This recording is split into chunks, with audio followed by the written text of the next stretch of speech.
আসসালামু আলাইকুম, কেমন আছেন সবাই? আশা করছি আল্লাহর অশেষ রহমতে ভালো আছেন। আমরাও আলহামদুলিল্লাহ ভালো আছি। টাঙ্গাইল থেকে ঢাকায় আসার পর এত কাজের প্রেশার কি আর বলবো। টাঙ্গাইলে গিয়েও একদমই সময় পাইনি। এদিক সেদিক দৌড়াদৌড়ি, বিভিন্ন সংসারের কাজ, বিভিন্ন ধরনের কাজে খুবই মানে প্রেশার যাচ্ছে এই মাসটা।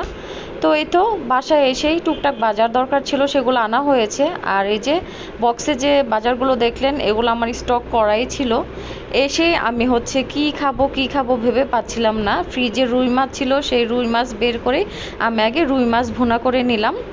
কারণ গরুর মাংস খেতে খেতে আর বেশি খেতে ইচ্ছা করছে না। আর যেখানেই যাই সেখানেই সবাই শুধু গরুর মাংস দিয়েই ভাত দিচ্ছিল।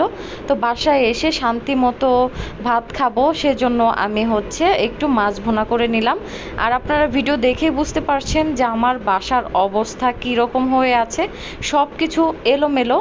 আর আমি যত জিনিসপত্রই কিনি না কেন, তারপরও আমার কিছু না কিছু কেনা থেকেই যায়, লেগেই যায়। আসলে সংসার মানেই মনে হয় এরকম।